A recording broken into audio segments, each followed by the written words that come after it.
Cet épisode commence avec Senem, qui va chez Aziz accomplir sa mission.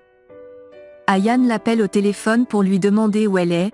Elle répond qu'elle est en train de vouloir commettre un crime, et lui explique comment elle en est arrivée là. Ayaan lui dit qu'on devrait la mener chez un psychiatre, et Senem ajoute qu'elle terminera soit dans une institution mentale, soit dans une prison. Atan lui demande de ne pas l'effrayer, elle dit qu'elle doit s'en aller maintenant, et raccroche le téléphone. Elle ouvre discrètement la porte, mais elle est bloquée. Elle escalade ensuite sur le mur, et demande quelle maison étrange cette maison est. Elle aperçoit le gardien, et se cache dans les fleurs. Puis, elle entre discrètement à la maison. Elle ouvre les coffres, et fouille la maison tout entière. Au même moment, Jean arrive, prend un verre d'eau, et Senem se cache dans sa chambre en écoutant le bruit du verre sur la table. Elle le voit se déshabiller, puis, lorsqu'il entre à la douche, elle va dans une autre pièce de la maison continuer ses recherches. Elle trouve enfin le lot des dossiers, et prend ce qu'elle voulait.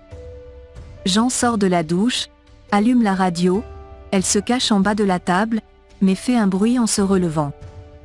Puis, elle veut s'enfuir, mais la porte est fermée, et Jean l'attrape dans ses bras. Il lui demande ce qu'elle fait, se souvient du baiser qu'il a eu au bureau avec elle, et dit que le parfum est le même. Elle lui demande ce qu'il fait là, il lui demande quelques secondes, et va arrêter la musique. Pendant ce temps, elle cache le dossier dans un vase. Il revient, et lui demande comment elle peut lui demander ce qu'il fait là. Elle dit qu'elle avait oublié quelque chose, et veut s'en aller, mais il l'arrête, et lui demande comment est-ce qu'elle est entrée à cette heure tardive. Elle répond que c'est Emre qui lui a donné la clé, il lui demande la raison, mais elle dit que ce n'est pas son affaire. Il lui demande des explications, elle se souvient de la scène au bureau où Emre a renversé le thé, et dit à Jean qu'elle a versé du café sur la veste de Emre, et il lui a demandé de la mener au pressing. Mais elle a oublié quelque chose dans la poche de sa veste, et est venue pour la récupérer. Il l'aide à chercher la veste d'Emre, la retrouve, et sort l'alliance qui était à l'intérieur. Il lui demande si elle a un fiancé, puis, il lui remet la bague. Elle dit qu'elle avait peur de la perdre, et dit que son fiancé l'a remis cela, et elle l'a mis dans la veste d'Emre pour ne pas la perdre. Elle s'excuse ensuite du dérangement, et s'en va en courant. Mais la porte est fermée, il vient pour l'aider à ouvrir, mais elle escalade et se fait mal aux pieds. Il la retrouve dehors, elle récupère son sac, et s'enfuit en boitant. Il est dépassé par elle, et il retourne à l'intérieur. Sur le chemin, elle revoit un appel d'Emre qui lui demande si elle a pu le faire. Elle dit non, et dit que Jean l'a surpris. Il lui demande ce qu'elle lui a dit, elle lui explique ce qui s'est passé, il s'énerve, et lui demande de bien garder cette bague, car elle coûte très cher. Elle lui dit qu'elle a caché le dossier dans un vase dans la chambre, puis, elle lui dit qu'elle ne veut plus faire une telle chose, car ce n'est pas de sa nature. Il raccroche le téléphone, et elle se dit qu'elle va vraiment être renvoyée cette fois-ci. Elle pense qu'elle va devenir une femme au foyer avec beaucoup d'enfants de Muzaffer, qui lui disent à tout moment qu'ils ont faim. Elle reste immobile, Ayaan l'interpelle, et elle sursaute.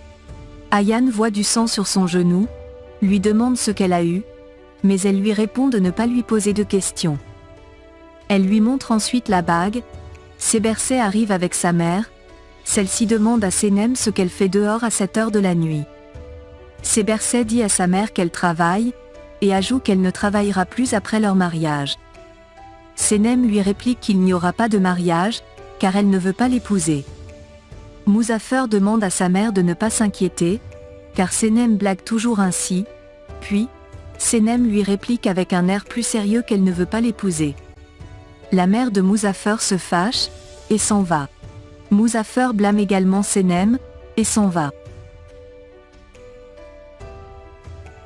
Ayaan dit à son amie que ses parents vont la tuer, elle dit qu'elle a raison, et court derrière Muzaffer et sa mère.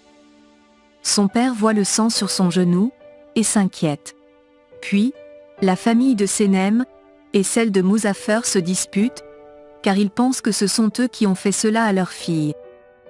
De son côté, Jean s'entraîne au basket-ball, et se souvient du précieux baiser, ainsi que de la bague de Senem.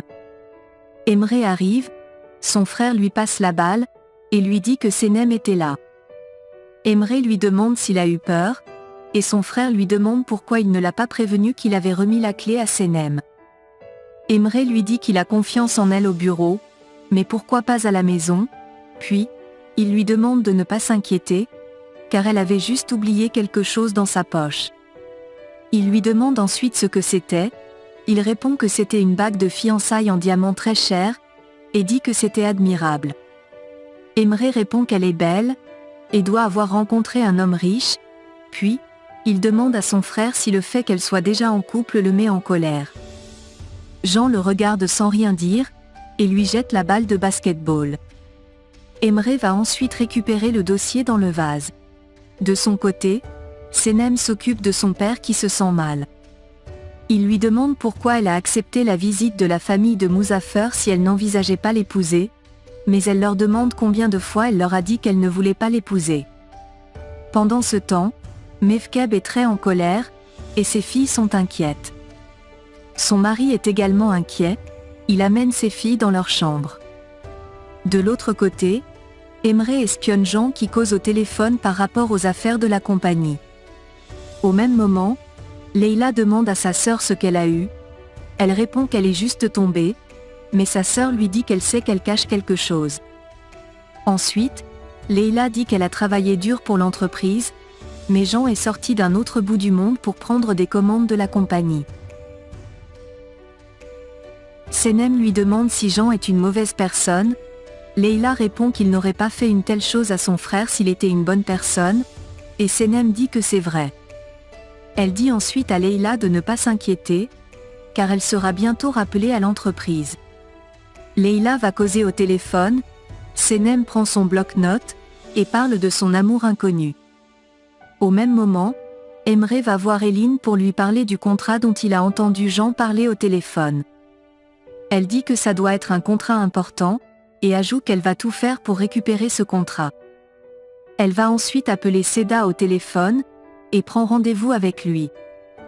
Emre lui dit qu'elle est incroyable, elle sourit, s'approche de lui, et lui dit qu'elle a besoin de son équipe, car elle n'a pas de temps, et pas d'équipe, mais il dit que son frère est au contrôle de tout. Elle le convainc, lui montre des documents à signer, et il le fait. Il dit qu'ils sont désormais partenaires, puis, ils s'embrassent.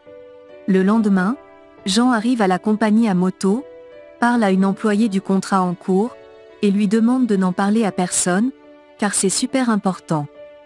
Elle demande à prendre un café avec lui, et il accepte.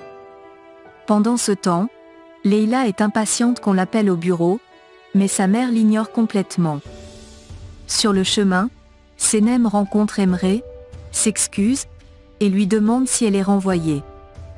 Elle lui demande une seconde chance, il accepte, et lui dit qu'il a encore une autre mission pour elle. Il lui donne rendez-vous à la compagnie aérienne, elle accepte, et lui remet son alliance, mais il lui demande de la garder, car Jean va soupçonner quelque chose si elle ne porte pas son alliance. De l'autre côté, Leila va voir son père à la boutique, il lui demande si la mine de sa mère a changé, mais elle dit non. Il va préparer un thé pour eux deux, Ayane arrive, et lui dit qu'elle est assise là comme la reine de la boutique. Son père revient, Ayane dit à son oncle que Leila pourrait faire du marketing pour sa boutique, il dit que c'est une très bonne idée, mais Leila jette un mauvais regard à Ayane. Pani, Giliz lui demande ce qu'elle a eu au genou, mais elle dit qu'elle est tombée. Senem lui demande de sélectionner sur la liste des invités présents à l'anniversaire, ceux qui avaient la barbe. Elle lui demande de lui donner d'abord une raison. Giliz lui parle d'un invité âgé de 70 ans, et elle prie que ce ne soit pas lui. Giliz lui dit qu'elle est une fille bizarre, et lui demande de la prendre en photo. Jean vient se placer sur la photo, et demande à Senem de le retrouver dans son bureau. Il lui dit que sa plaie peut être infectée, et va chercher du matériel pour faire le pansement. Elle dit qu'il n'a pas besoin de le faire, mais il insiste.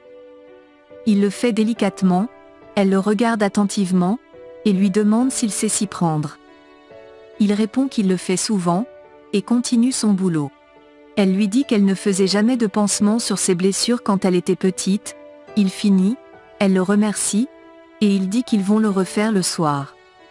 Il prend la liste des personnes barbues qu'elle a dressées, demande ce qu'elle compte en faire, car lui aussi a une barbe, mais elle saute sur lui pour récupérer le papier. Il lui remet le papier, et lui demande où est sa bague. Elle lui montre, et dit qu'elle le garde secret, car ses parents ne sont pas au courant. Il lui demande pourquoi elle s'est comportée ainsi la nuit dernière, elle répond qu'elle lui a déjà expliqué. Il lui demande pourquoi elle est partie en courant, et elle répond qu'elle avait peur qu'il pense qu'elle est une voleuse. Il lui demande si elle peut former des phrases logiques, elle dit non, et ajoute que ce qu'elle dit n'a jamais de sens. Elle prend ensuite son sac, lui demande si elle est renvoyée, il dit non, et elle dit en souriant que c'est super, car elle a besoin de ce travail.